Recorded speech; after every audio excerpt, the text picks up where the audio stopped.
There we go. I forget what Yeah. are we even talking about tonight. I think we were going to talk about the haunted Vancouver Barracks, and some of this ties to pre-Civil War officers and and things like that. That's Okay. sounding right. Yeah, I think I do remember that now. I talked to so many people, I lose track of what. Whoa! Stand up, Pardon me. stand up, Jeff. Jeff, stand up. No, sorry, I'm Jeff's actually falling and he can't get up. trying to see the key to raise the volume because I can't hear you over the rain. There we go. I don't know, but it's funny as hell watching you right now. I know. You're not the only one who said that when I've had to do this. I am glad that these small things make my friends happy. Oh, they do. It costs me nothing. All right, man. Well, what do you think? Think we should start? Sure enough.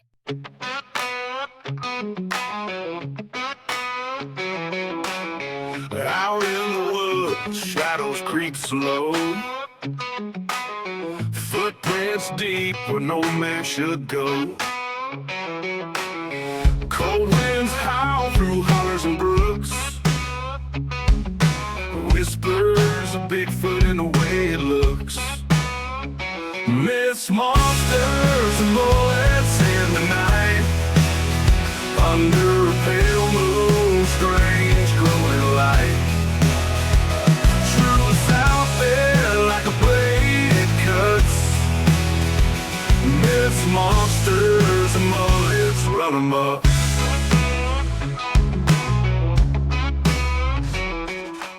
Welcome back to Myths, Monsters, and Mullets, the show where the strange, the unexplained, and the weird take center stage, and where the people behind the encounters matter just as much as the encounters themselves.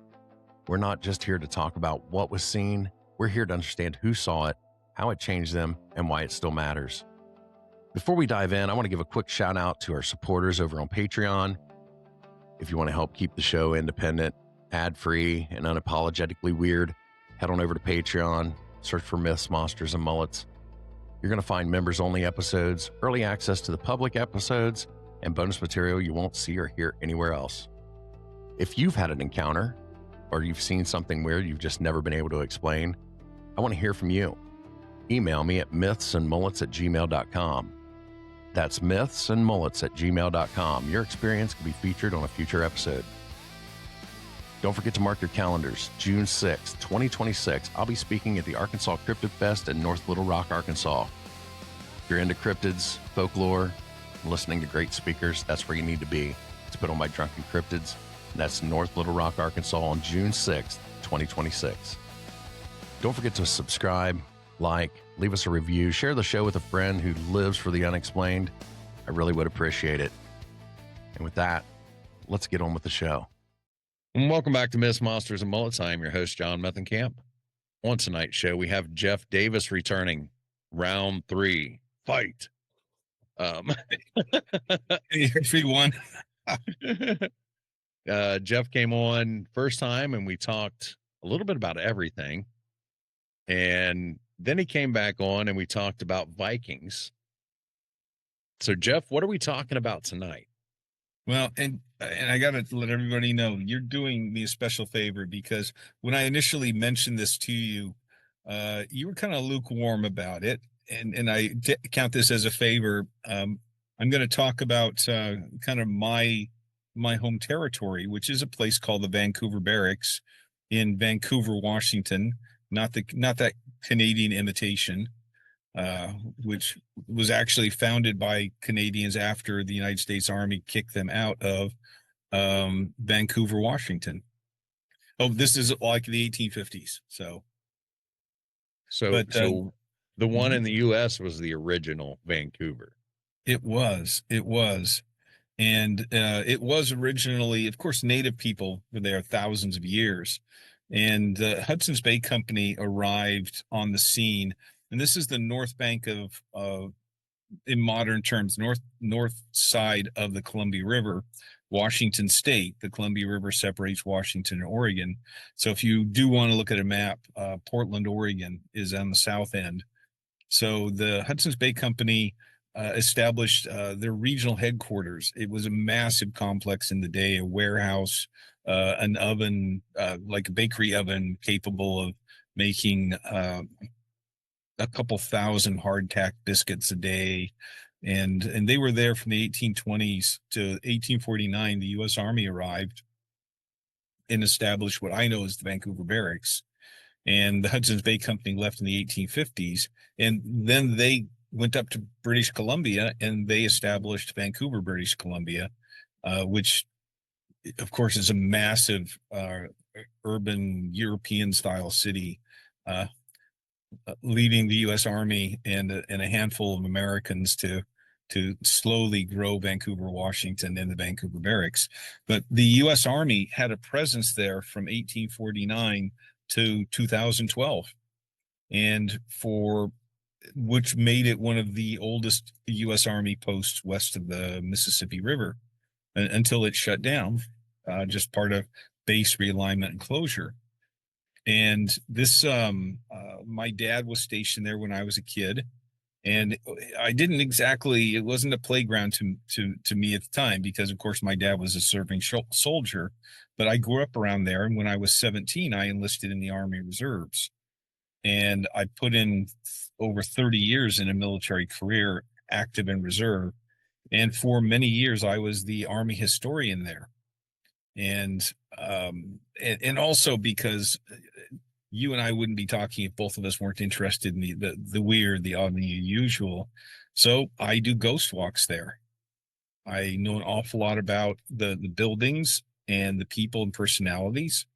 And so I lead tours. When you say you do the ghost walks there, you do them at the base, or you do them just in Vancouver?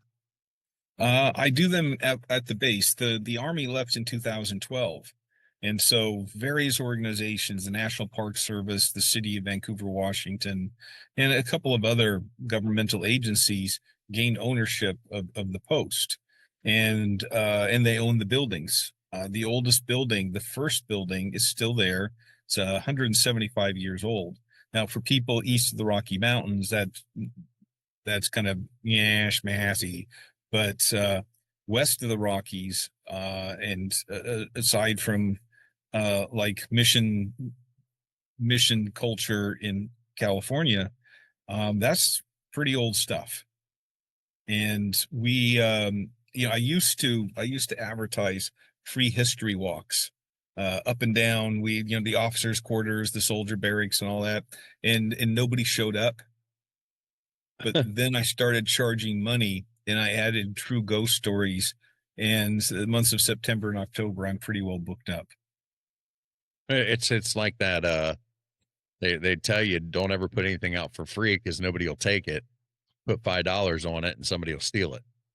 Exactly. Exactly. This is sort of like people putting garbage on their front porches Christmas time in the hopes that somebody will steal it. Right.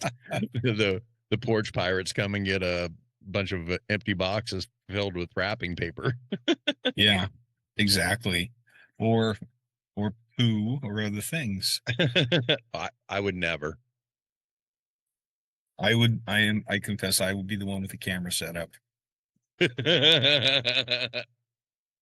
Yeah, that would be fun. Yeah. Now the Vancouver Barracks, it's this place was the Old West before the Old West. For those people who think the Old West post Civil War was Arizona, New Mexico, Nevada, it was, but there were a whole series of anti-Native American Indian wars in the Pacific Northwest from the 1840s all the way to the 1870s. And so this was the Old West, and many people who became generals in the Civil War actually served at the Vancouver Barracks when they were lieutenants, or they came there later as senior officers. Some people, Ulysses S. Grant was there, 1850 to 51. Phil Sheridan was there 1855 and 1856. George McClellan was there in 1854, and Isaac Stevens. All these guys were generals in the Civil War. And there was a guy named Gabriel Rains who became a general in the Confederate Army during the Civil War. The first colonel to serve at the Vancouver Barracks was a guy named William Wing Loring from, was it Florida? Anyway, he became a general in the Civil War. And you want to talk strange but true stuff. After the Civil War, Loring and a whole bunch of other Confederates refused to sign loyalty oaths. And to get back to quote normal life in the United States. So he and others set themselves out as international mercenaries. And Loring and his detachment or whatever found themselves in Egypt in the 1860s and 70s, where he became a pasha. He became a 3-star general in the Egyptian army, and actively led campaigns. And eventually was stationed out in the desert for a couple of years, and then came back to the United States, sort of signed his loyalty oath, wrote a book, made a lot of money doing guest speaking and selling pictures of himself in his pasha uniform with a fez and gold braid and all that kind of stuff. So after the Civil War, Oliver Otis Howard served at the Vancouver Barracks as a 1-star general. And in the 1930s, George C. Marshall was a 1-star general, and he also served at the barracks. So there's all these guys. It's so funny when we think of Civil War generals. We tend to see pictures of them when they're old, right? When they're in their later years and they're all gray bearded and all that. But some of these guys who were generals, well, Custer was in his 20s. And a lot of these other generals, they were only in their 30s during the Civil War. So they were in their 20s, the Mexican-American War to the Vancouver Barracks. And then after the Civil War began, some of them resigned their commissions and fought for the Confederacy. And so a lot of times you do see, the old photographs and stuff like that, or the paintings. And if you were just to look at those, you would think, well, these guys were, my age or older fighting in the Civil War. But you got to realize that, photography and stuff wasn't all that available during the Civil War. So a lot of these things were later on. Yes, absolutely. And there were, after the Civil War, a handful of former Confederate officers did go back into the regular army, and they've ended up also being at the barracks. So and they left their mark on it. Getting back to thinking about hauntings and buildings and haunted buildings and things like that, they're starting in 1849. They built what we know as the Ulysses S. Grant House, which is now a restaurant and kind of winery outlet. If you ever make it out this way, contact me. We'll go have some drinks. There are 5 ghosts that haunt that building. One of them is a former Civil War general. His name is Alfred Sully. But up and down the row, the newest building, the last building built on our officers' row, was 1906. So again, for a lot of people who are listening to your show, in Tennessee and the original 13 colonies, that's not very much. But you start getting some of these Western states, and that's a 110-year-old building. And some of these guys, they used to let officers stay in the Army 40 years. Holy cow. Yeah. And so there were these during the Civil War, the U.S. Army, of course, if you include the Confederate Army too, which I like to do because they're all Americans, there are like 1 million men wearing the uniform. And those are the days when generals actually led from the front, not from behind. Again, you got these young guys in their 20s and 30s. And so after the Civil War, the Army shrank to about 20,000 soldiers. So you go from like 1 million to 20,000, and they had applicants metaphorically arm wrestling to volunteer to stay in the regular army. And so they had their pick of war heroes, guys of proven bravery, and of course they might Oliver Otis Howard was a 3-star general. His temporary rank was 3-star general, but after the war, they retained him as a 1-star general. But you had these guys who were colonels and a couple of them generals who became lieutenants, but they served for 40 years. So you got these guys, leading people in battle in the Civil War. Pretty much guarantees you see some horrific stuff. And so imagine these guys who are war heroes. They're acknowledged as amongst their peers as war heroes, but they're competitive too. So you got these guys who are really, really strict about their honor. And you know what? They're also, a whole bunch of them are alcoholics too, to cope with the stress. And they're staying in the Army for 40 years. So you got these guys who were in their 60s, who were lieutenants and captains that just didn't leave.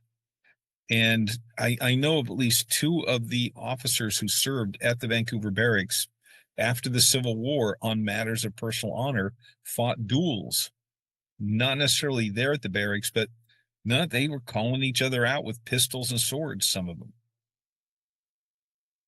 Even I mean, that's something you hear about like in the 1700s. Yeah, no, this is happening in the 1870s, 80s. Wow.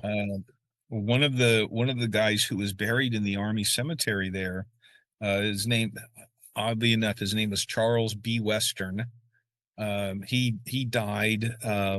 He had a stroke about the year 1900, but in the 1870s, they were at Fort Douglas, Utah, and there was a dinner party, and the post doctor was sitting opposite the wife of like one of the lieutenants, and they had gotten married. They were going off on the campaign, and they were in love. And so as the units marching out, they bypassed, went to the chapel, got married, and then the husband went off on the campaign. So his new bride is sitting there at this dinner party. Her husband's not there yet. They haven't seen each other in like 4 months.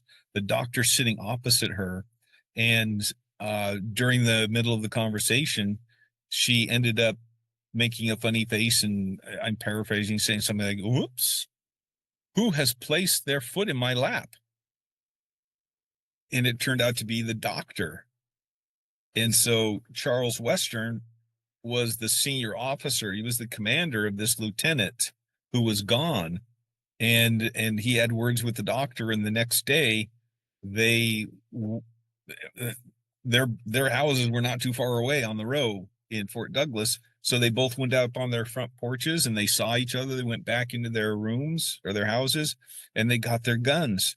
And then they went, almost like a Clint Eastwood thing. They went and got it in the middle of the parade ground in front of all of the buildings, and they had a shootout. So wait a minute. Was it the husband and the doctor, Nope. or the commanding officer and the doctor? Commanding officer and the doctor. The Oh, wow. husband wasn't back yet, but that's a matter of personal honor, right? Because that was his lieutenant. Charles Western was a captain, and so this is the kind of people who were later on in their career at the Vancouver Barracks. So is there any wonder that you kind of have some of these people sticking around after they passed on? And Western died in the front parlor of his house. He'd had a stroke or something like that, and they were kind of taking care of him, but it was lunchtime. They went to the dining room to eat, and when they came out, he was in the armchair. He had passed on.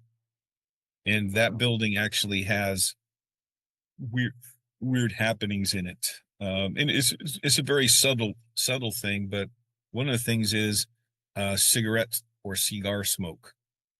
A lot of these guys smoke cigars, and of course, they're non-smoking buildings now, and so people will smell cigars when, of course, there's nobody in the building, but the experiencer. Some of it's subtle, which makes me kind of happy. Imagine being confronted by the ghost if you upset them of some PTSD, uh, uh, non-touchy-feely ghost. And they want to challenge you to a duel. Yes, because you're in their territory, aren't you? Right. And who You know, knows when what you said to, offend their honor. well, yes, and or the political beliefs of the day. If you happen to be like super liberal and you're kind of in their territory, I can see things like that happening. And again, the one primary ghost that has been seen as an apparition, and people have actually held brief conversations with him, is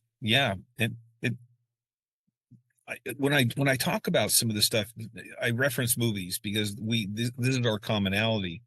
And do you remember the movie The Others with Nicole Kidman?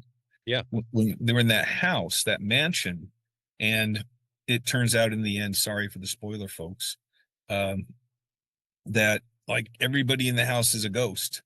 Right. But because of the nature of the afterlife, they don't always interact or even perceive each other as being there, except certain circumstances. The same thing. They don't always interact with the living. There are just special occasions. And so the Grant house is so funny. Ulysses S. Grant never lived there, but it was a great marketing campaign to when they turned that building into a museum years ago to name it after Ulysses S. Grant, even though he never lived there. Because now everybody remembers the place. Yeah. But the ghosts that haunt there. You said he was there though, right? Yeah, he was on the post, but he was lieutenant. And the building we know as the Grant House was the commander's residence. It's like, well, he served here. We're gonna just monetize his name. Yes. I have some postcard images that have a picture of the building, and they say General Grant's headquarters. He was Lieutenant Grant at the time. But the ghosts that seem to haunt the Grant house, there are 5 of them, and I don't think they interact. But it sounds like a nuclear family. There's Colonel Sully. There is the ghost called the Blue Lady. There's a little boy. There's a dog. And the one kind of exception is there's a bartender that is a newer ghost, because for the last 20 or so years, it's been a restaurant, which kind of brings about the whole thing, because of most people, general populace, when they're talking about ghosts, we tend to think of them as somebody who died centuries ago, right? But if in 1899, if somebody died in 1898, people alive in 1899, that's a new ghost to them, isn't it? Right. So that, again, the original Ghostbusters, toward the very beginning, when they're in the library and Egon has all these gizmos, and he's like, this guy's looking at him, and Egon's looking at him. He's, and he's still not sure. So Egon reaches out and pokes the guy to make sure he's living. I'm one of these people who, I did not get my own Ghost Hunter TV show once because I suggested something new and innovative, which was ghost hunting during the daylight hours with the lights on. Ghosts are around all the time. I don't know why they always have to do it at night, other than it's just spooky. Yeah, well, it is quiet. When some hauntings are so subtle, it has to be quiet for you to perceive it. But I agree. See, you could be walking down the sidewalk and walk right by a ghost if this person had died within the last 25 years. I mean, think about it. Kind of not faddish clothing, not like fringe jackets or in the 1980s women's, like the women's shoulder boards Shoulder pads. in the hair, right? But kind of ordinary clothing, blue jeans and a t-shirt. That somebody could be dressed like that from the 60s to now. And unless you bump into them, you're just going to think that they're solid living people, aren't you? Right. Yeah. Yeah. Yeah. And so that is when I talk about, when I do my ghost walks, I don't have I don't have 4 hours of people's time. And, when you try and convey stories about the nature of a haunting and who was it and all that, I try and limit it to like only one or two of the ghosts. And oddly enough, a lot of people want to hear about the bartender. And this surprised me. Not a lot of people want to hear about General Sully. Do you think maybe though that kind of plays on like from The Shining, the ghost that Oh yeah, yeah, Torrance was talking to, yeah, the ghost bartender. I mean, that's a cool ghost, yeah. That's funny. I can only imagine like 100 years from now, and you start getting like ghosts of the kids that are growing up now, and I can just imagine the ghost being like Skibbity Toilet, Ohio. I mean, that's scary enough now. If they start using the lingo from right now that we don't understand. Yeah. You can just imagine the ghost 100 years from now just talking like that. Yeah, yeah. Well, isn't that, oh gosh, the English TV show Ghost, and then the American takeoff on that. There's apparently going to be an Australian version too. And so, yeah, when for comedy purposes, they have people trying, a couple of them speak in lingo. Most of them speak colloquial English because, of course, they've been around. And so the ghost change with the times a little bit, but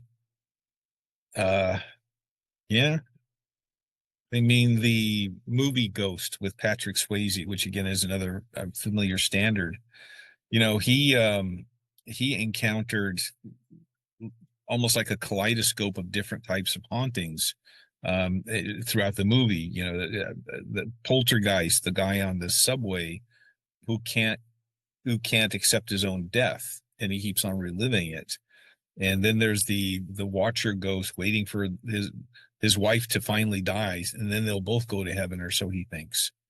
And so different nature of hauntings and different character. So what kind of hauntings do people report there? Just like residual, intelligent, poltergeist? Intelligent, actually. In part, probably part of it residual. For instance, what I was saying, Colonel Sully at various times had been perceived to be alive. As for instance, this is some years ago, that, for instance, telephone repairman's knocking on the front door of the building, which was again a restaurant in those days, and because he needs to go into the basement space to the old real wires, hardwire, and so he needed to fix something, and so he's banging on the front door. Nobody answers the door, and finally someone comes to the door and let him in. It was a tall, thin man wearing old-fashioned frock coat, sort of like, think about Abraham Lincoln style coat. And he said, "I'm here to fix your phone." And the repairman did. And so the guy who let him in pointed down the hallway and said, "It's down the hallway through here, and just you'll find a door down the stairs." And so the guy's working on the stuff, and meanwhile the guy who let him in just kind of like walks off. And it's not unusual at the Vancouver Barracks to see people in period clothing, because they do reenactments all the time. So he didn't think too much about it, but he was working into this project, and the actual restaurant owner came in, let himself in, and said, "Who the hell are you, and how do you get in here? What are you talking about?" "I'm a telephone repairman." "Yeah, but you know, humma, humma, humma. How do you get in?" "Well, the manager let me in. I'm the manager."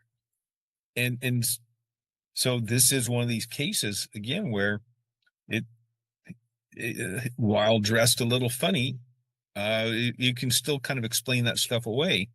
And in more recent years, and this is pre-COVID, but right up to COVID, every now and then people used to walk by because it's kind of like community gardens kind of a thing. It's community walking space, big grassy parade ground, uh, Pokemon Go release point, by the way.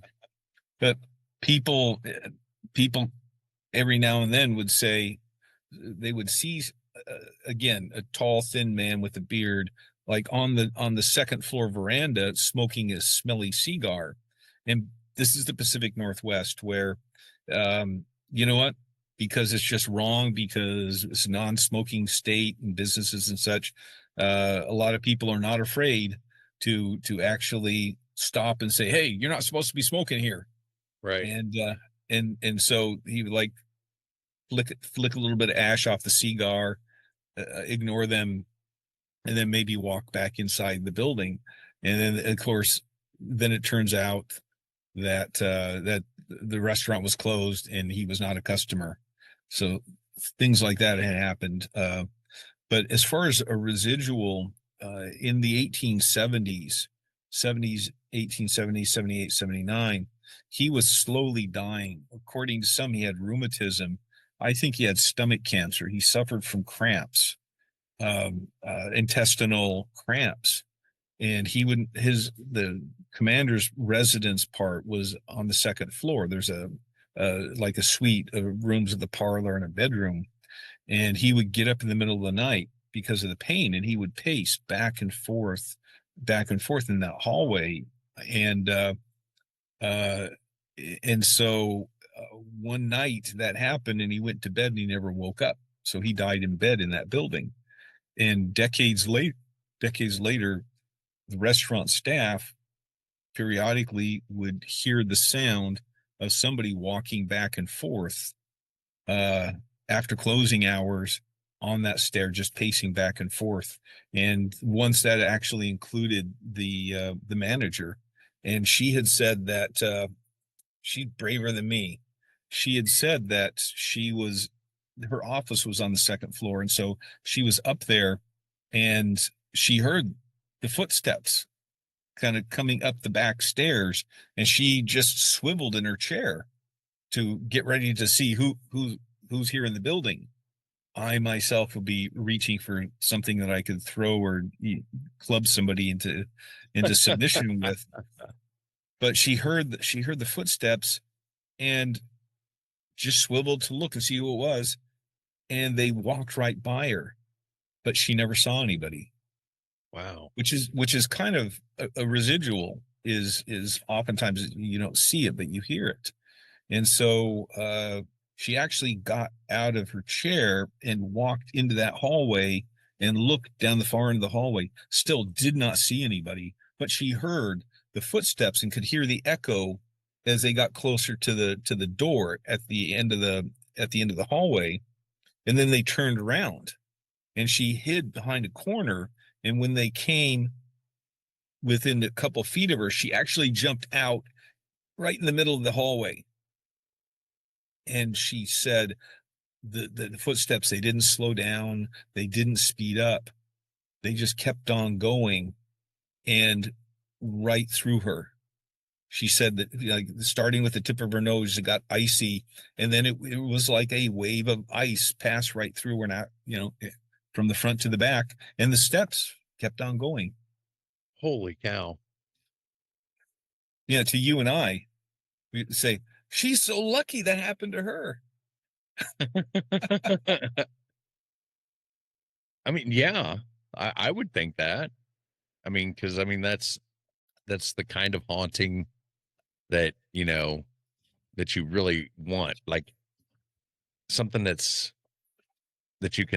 tangible because you can hear it and you felt it go through you, but it's not violent. It's not, throwing things across the room or, screaming your name or anything. Yeah. Yeah. And it's not so subtle that somebody could say, well, it's just your imagination.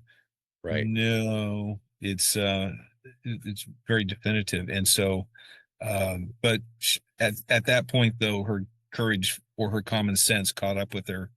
And so the footsteps were behind her and she actually walked out and down the stairs from the front, because there are two sets of stairs, and that's how she got out. But she never yelled at the staff again about cleanup and things like that. What, what would, You gotta, oh my God. He's on a roller coaster. here we go. One of the things that would concern me about a ghost going through me like that is, what if they had an STD and it's an STD. It's a spiritually transmitted disease. There was a Buffy the Vampire Slayer episode about that. Was it really? There was. I thought I watched all those. I don't remember that. That was where there was a construction project and they were breaking ground on a new building, and that was when Xander was in construction. And so he put his shovel into the ground and he broke through into like a buried chamber that had the bones of several Native Americans that were massacred by the Spaniards. And that released the spirits. And because he'd been down there, he started suffering from smallpox and syphilis. I don't remember that episode.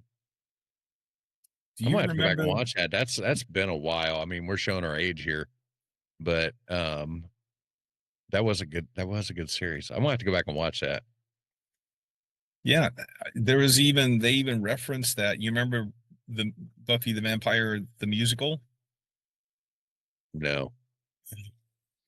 There's a line, his penis got diseases from the Chumash tribe. Dun, dun, dun. Yeah, I'm definitely gonna have to go back and watch it. I like that show. That and Angel, like both of them. Yeah. They don't make shows like that anymore, do they? They do not. They do not. Unfortunately, it's just every show you watch now is basically the same show with different packaging. There's nothing original anymore. Well, I'm wholeheartedly agreeing with you, but unfortunately, I spend my life like Tevye. But on this hand, but on the other hand, you think about it, like even in Shakespeare's time, they have 4 or 5 elements of comedy. There's fish out of water, there's mistaken identity, and there's just pure physical farce. And Greek, the Greek comedies. I was really fortunate. I didn't think so at the time, but in junior high, one of the English instructors was really into classical Greek plays. And so we got to hear and see video and actually read excerpts from all of these plays from like 300 BC. The Orestian trilogy and bits and pieces of the Iliad and the Odyssey. And which just makes me kind of boring and lame, but that's okay. I enjoy that. I mean, everybody has their thing. Actually, I do enjoy history. I'm a nerd at heart. I really am. I think you kind of have to be into the paranormal and the cryptids and stuff, but you have to have a little bit of a nerd gene for that. Yeah. And I say this all the time as well, is what's interesting about a ghost story or a Bigfoot story is not the physical event itself that takes 20 seconds to happen. That's mildly interesting, right? It's a phenomena but you might as well be talking about the Saturn Super Collider, really, to catch people's interest. Is context. This happened to the manager, and spooky enough, but we know pretty much who it was, and we know how he died, and so that adds that chill to it, that this is a direct connection between events that happened to 120 years apart. Yeah, and I think that kind of leads into what I try to do with my show. Is anybody can tell the story, but you have to get to know the person to be able to feel the story. So that's why, a lot of times I am telling jokes. I'm, going off on tangents and things like that, because it's the context, like you said. If it's just a person telling a story, well, I mean, I could read that. Mm-hmm. So, like you said, this person that that had the encounter, and there's some history with what the encounter was. So it all comes together. And I just think it's important to get that personal perspective on an encounter like that. Absolutely. And in narrative, and I hazard to say, because I listen to podcasts too, and I know you do listen to other people's podcasts, we're the entry point for people. We bring these things up, and it hopefully piques people's interest, and they know that there are more details, and then they go looking for them themselves too. It's certainly better than going on AM or FM radio around Halloween and getting 30 seconds to hey, Jeff, tell us something interesting about you, about your ghost walks. Give us give us something so interesting that people will be beating your door down, but you only have 30 seconds. So we're a little bit better off because we have an hour, or if we get really talking, part 1 and part 2. But again, this is thousands and thousands of details and factoids and hundreds of years that other people hopefully will get an interest in, rather than watching sitcoms. Yeah. I think that's the reason that podcasts have become so popular, though, is because what we were talking about before, everything's just a repackaging, same stories over and over and over again. People are tired of that. And I think they come to podcasts because, one, it's relatable. If you're talking about something that, oh my God, that happened to me, it's more relatable than just watching these Hollywood types on TV, telling the same story over and over and over again. These are different stories. These are real stories. Yeah. You're not repackaging it. They are actually talking about a remake of Buffy the Vampire Slayer. They remade Magnum PI. How many they were trying Quantum Leap.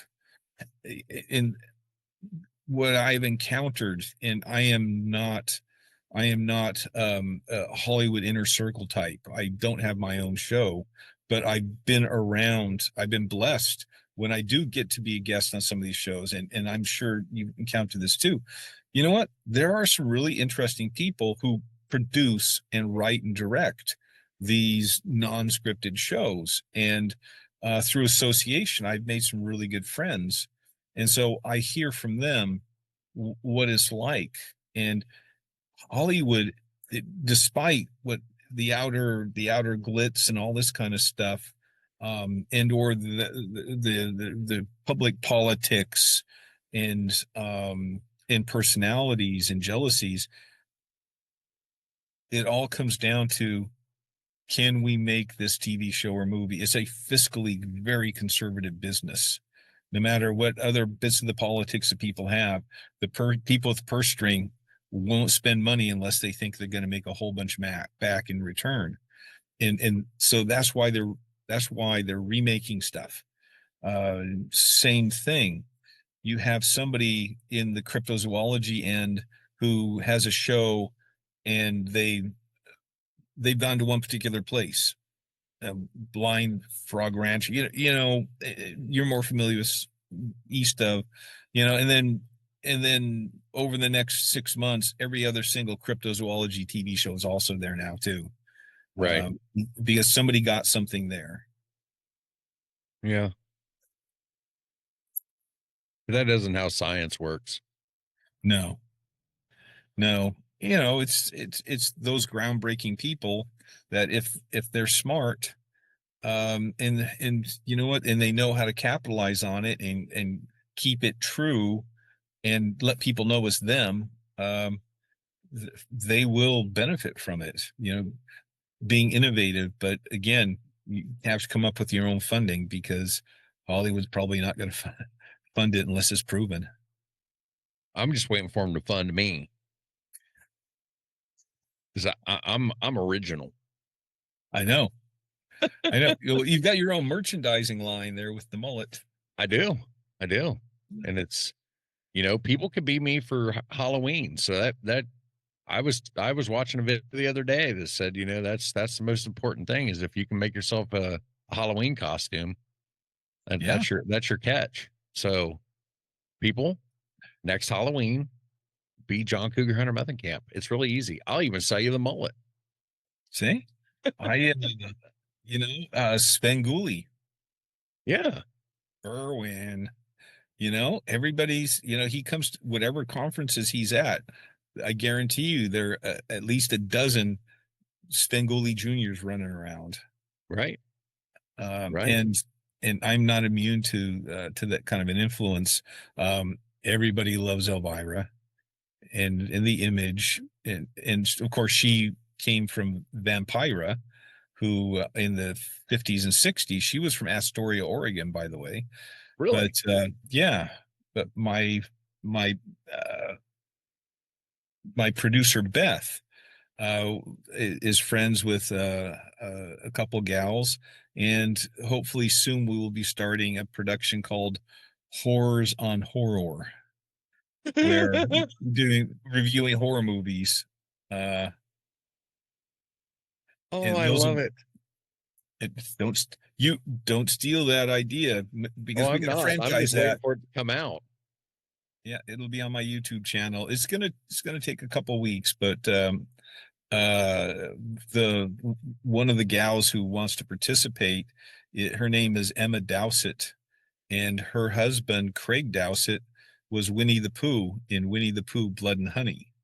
Really? Yeah. And so, we were actually talking for a podcast, and I had been meaning to locally just do movie reviews, because I love the behind the scenes stuff. If I get a DVD or Blu-ray that has audio commentary, and it's a classic movie, I'll go ahead and spend the extra money for that. And we started talking about it, and then all of a sudden, somehow my idea got hijacked, and from me sitting there with beer and pizza with the guys to Horrors on Horror. I love it. I love it, dude. So we'll probably have if this becomes successful, we'll have like our own line of merchandise, including bustiers and things like that. But I refuse to wear the leather shorts. No. Come on, man. That's part of the image you're trying to promote, right? You know what? I'll tell you what. You keep the mullet, and you get a pair of alpine shorts yourself, and we'll do a video chat. We'll have to show our lederhosen legs. I'll send you a mullet. Okay. I'll send you 3.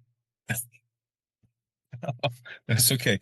So it would be, oh gosh, I can't think of like a kind of a play on words with like Joe Dirt does horror or something. I'll figure something out. Joe Dirt does Jonesboro. I don't know. No, that sounds too much like a porno. That's what I was going with. Okay. You can star in that one. I'm okay. I'm okay with what, PG-18. PG-18. Yeah. Anyway, I think it's going to be a lot of fun. We're, the fun of something like that, just like, behind you, the set pieces that, we all want to portray, what, we think kind of personifies us. And so they're all going back and forth about coordinating color for their bustiers and corsets. And I'm the one who's saying, I'm gonna get a stuffed Chicago style stuffed crust pizza and a whole bunch of Rolling Rock beer, and that'll be my contribution to the set. Now I want to come out and join. Edit this part out.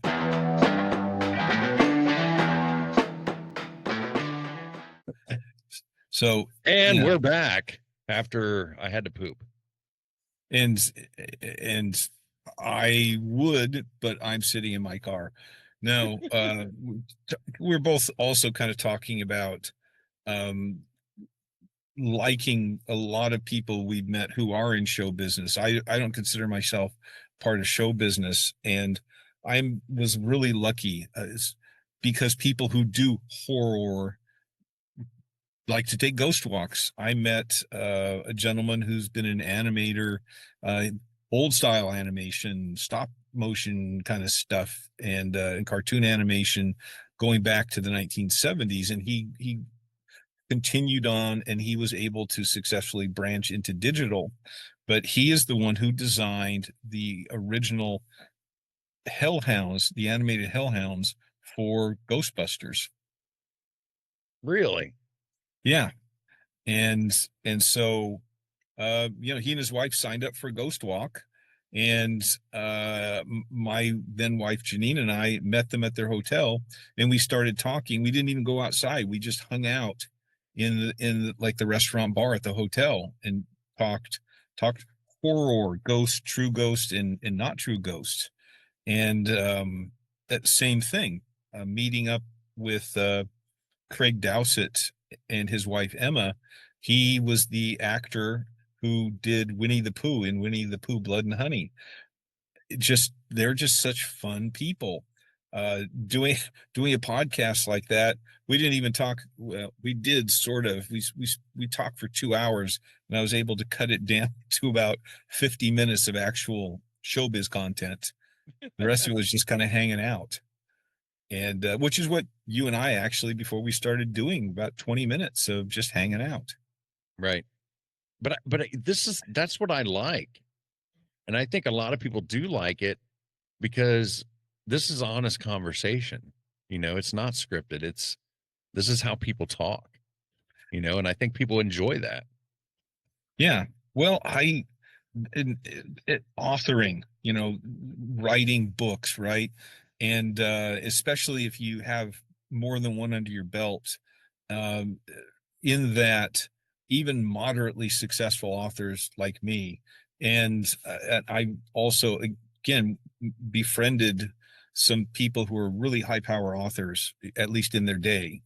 And when you go to like a science fiction convention, and they have the authors in the blue room or the green room and all that, they don't actually talk about their story ideas. They don't talk about how they had this one passage in this one book that got away from them, and they spent 5 years before they could perfect it. No, they actually talk about, what was your book deal? What's yours? Well, and who's your agent? And I liked this cover, but the publisher gave me it's business, but it's their commonalities. And so there's, again, an expectation on the part of non-professionals that it's going to be all about the physicality of writing a book. No, it's everything else. Right. The book writes itself at a certain point. I tried writing a book. I actually have it done. But I'm not happy with it. Uh-oh. Like, Uh-huh. I don't know. It isn't good enough for me. I am, again, in retrospect, when I was going through this process, learning to write, I was not happy with it, but I am now, in that I cut my teeth. I started writing professional archaeology reports for a government agency. And so they had a timeline. And at a certain point, uh, as a man with a mullet, I'm sure you've heard the expression "shit or get off the pot." Maybe And once or so, twice. Actually, my yeah, wife tells me that all the time when I spend 30 minutes in the bathroom. and you come out and, did you use the air freshener? Yes. Did you flush it twice? Yes. 20 minutes of that is me waking my legs up. Yeah. But here the conversation's going that direction. Oh, that's how we go. But no, I went through something of a mill. It's, if you want it to be perfect, I'm not paying you overtime. You need to have this product done now. And he never used a red pen, but he used a green pen. And so I would have all this green all over my manuscripts from him. And you know what? It was again, years later, it was a good thing, because what I learned the discipline that you can't make it perfect. Perfect is an ideal, and very seldom does that ideal come into existence. Sometimes good enough, but on time is good enough. But that's me, you know. Yeah, we'll see. I Maybe one someday time you'll see Yeah. Meth Camp original. There once was a man with a mullet. It's not poetry, I can tell you that. Okay. Who swallowed his hair and it went down his gullet. He threw up a bit. Oh gosh, I'll have to think about that one. But Yeah, limericks, yeah. I was never good at poetry. me either. I thought I was, but now I know better. Oh wow, we went way off the rails here. We started off talking ghosts, and now we're talking limericks. Well, limericks in the craft. I That's mean, true. it- we are not all about ghosts. We're about what we do and what we're passionate about, and that frequently happens with me. So maybe I'm the bad influence on you. No, I don't think so. This is how most of my shows go. So maybe it's the other way around. Maybe I'm a bad influence for you, Jeff. You know what? If you send me my special mullet, maybe I'll wear it next time. And for those of you listening, 1995 plus shipping and handling, and you can also have your own mullet. Actually, Or is for it? 1995, I'll that's free shipping. Wow! Yeah. Don't say that too loudly, or people will actually take you up on that. No, really, I can send them out for that. Hey, You gotta contact me at mythsandmullets@gmail.com, and I want paid before I send it. no personal checks. Right. Right. No CODs either. I don't know. Do they even do that anymore? No, I don't think so. I don't remember that being an option anymore when you buy things. Yeah. We'd have to ask the magic Google box. Because you remember that was a thing back when we were growing up. Yeah. But now I don't think you ever hear that anymore.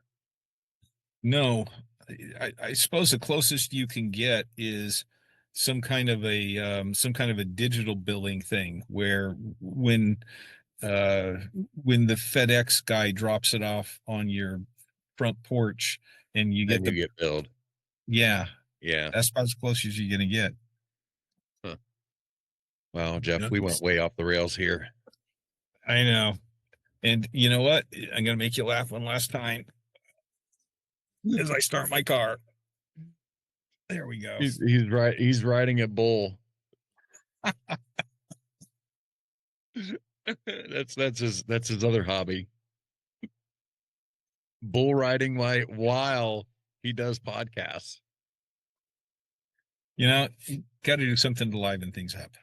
That's for sure. Well, Jeff, we're gonna have to do this again.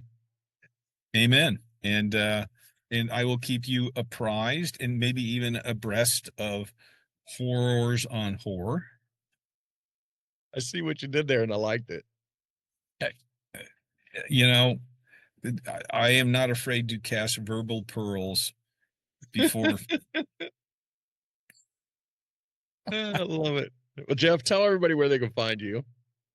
All right, my website is jeffdavisghostguy.com.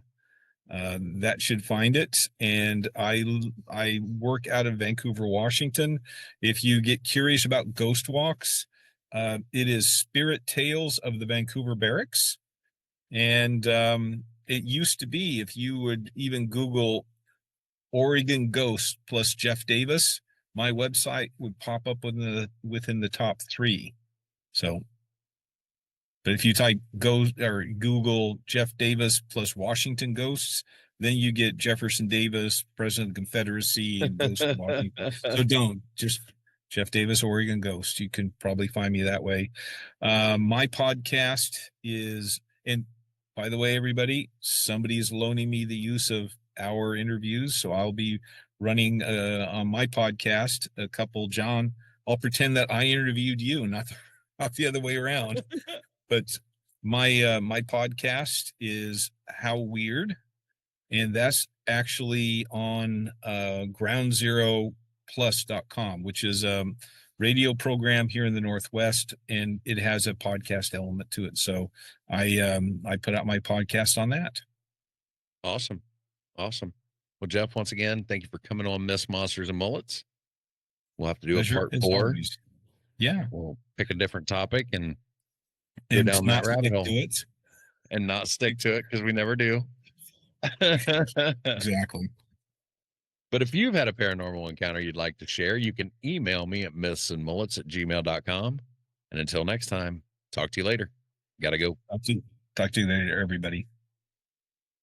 If you like this format better than the way I was doing it before, where we do the housekeeping here at the end, let me know in the comments. Make sure you're checking out all the descriptions on all my videos. Down below, you're going to find a list of all my favorite podcasts. Nevermore Hollows, Drunken Cryptids, Chumming with the Spirits, Ghost Gossip. So many great podcasts. I like them. I think you're going to enjoy them. Give them a listen. Miss Monsters and Mullets is proud to be a part of Midnight Realm Radio. It's an internet radio station featuring podcasts from the paranormal to true crime that runs 24 hours, 7 days a week. You can find a link down below in the description. I really do appreciate all the support I've been getting over the last couple months. If you haven't yet, make sure you're hitting that subscribe button. Like, comment, share, tell a friend about the show. That's the only way we can continue to grow.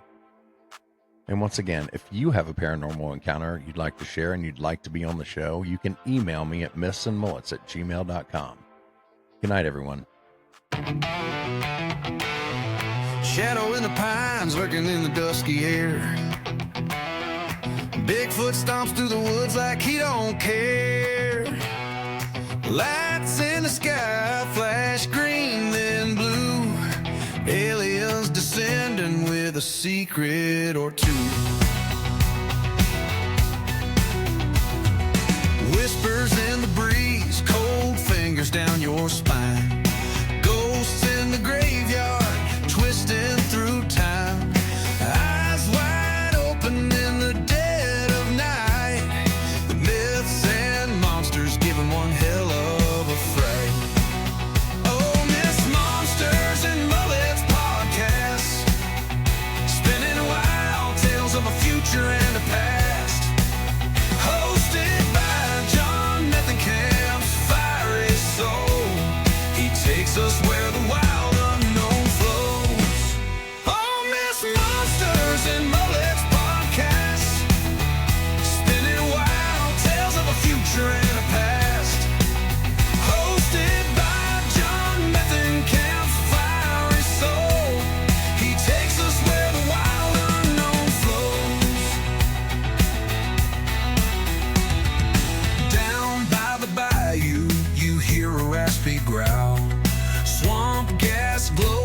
as the coyotes howl.